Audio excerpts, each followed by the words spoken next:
beautiful Isolation. This is on Nintendo Switch, and yeah, this is the sort of game that I can tell a lot has been put into it. Sound effects are really good. The graphics, the world itself is just really well done.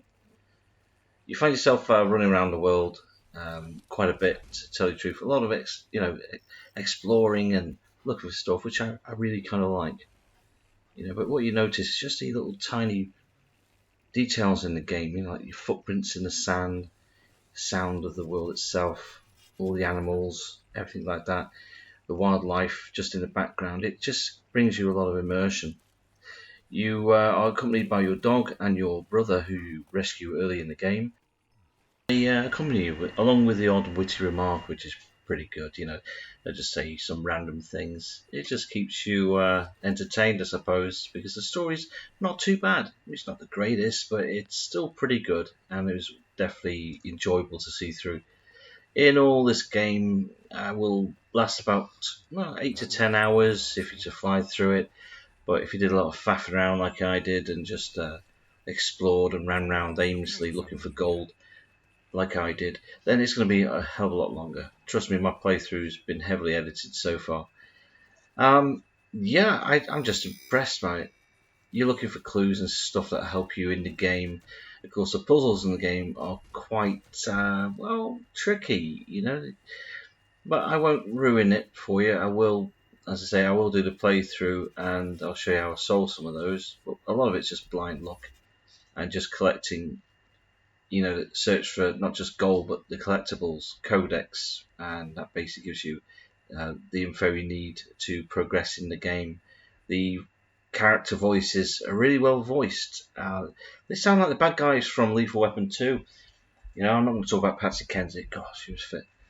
But yeah, it's this South Africana language, the lingo. It's pretty cool. It's like an episode of The Expanse, if anyone's ever watched that.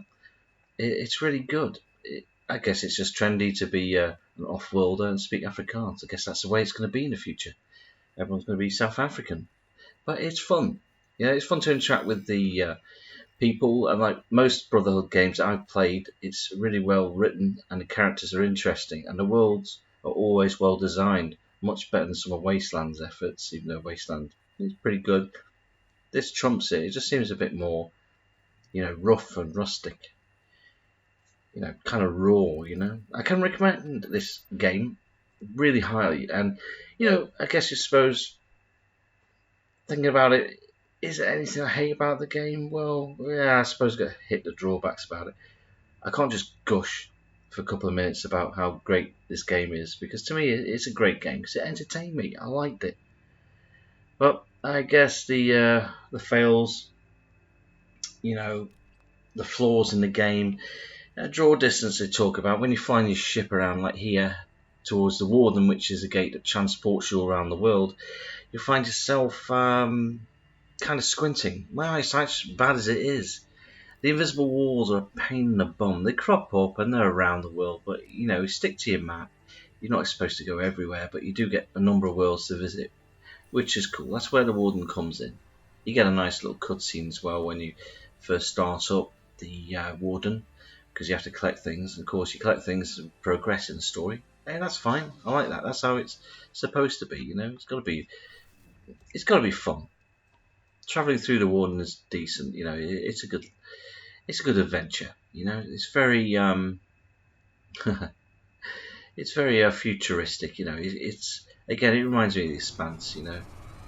But again, I have to highly recommend it. This does suit the PC. This game, the controls are not really suited for console. They're a bit clunky for me. I kept pressing the wrong buttons instead of pressing this button, and that button.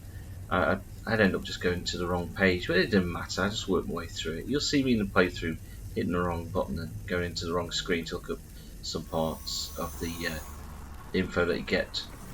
I'm just making a complete brat of myself. Again, the Afrikaner and alien languages that you'll see are really, or hear I should say, are really good. But I'm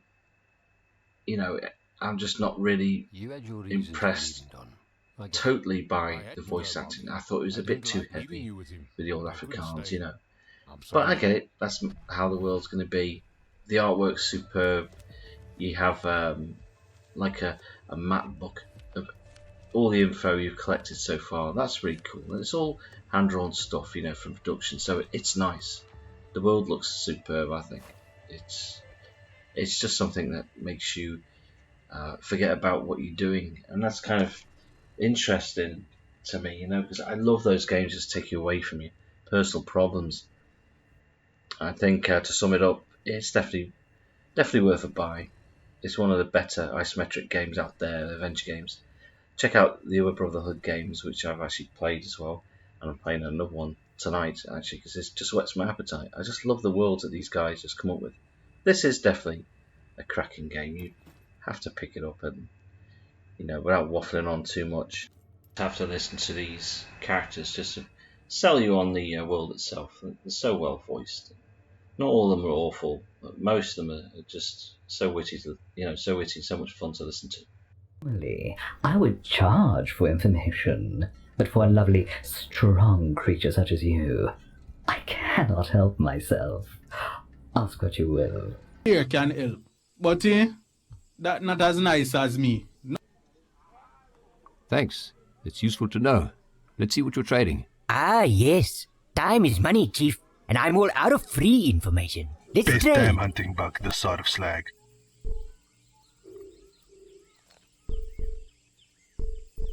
I'm sorry to hear about Red. Why did they kill you, hunting bug? About 3 years ago, me and my prawn were out hunting for food for my people, the mongrels of Slag. We were attacked by Umloki, the giant worm I'd only heard about back when I was a lighty. That thing took my leg, and I wanted it back. Red and I left the noxious base and went hunting. Tracked it across the world.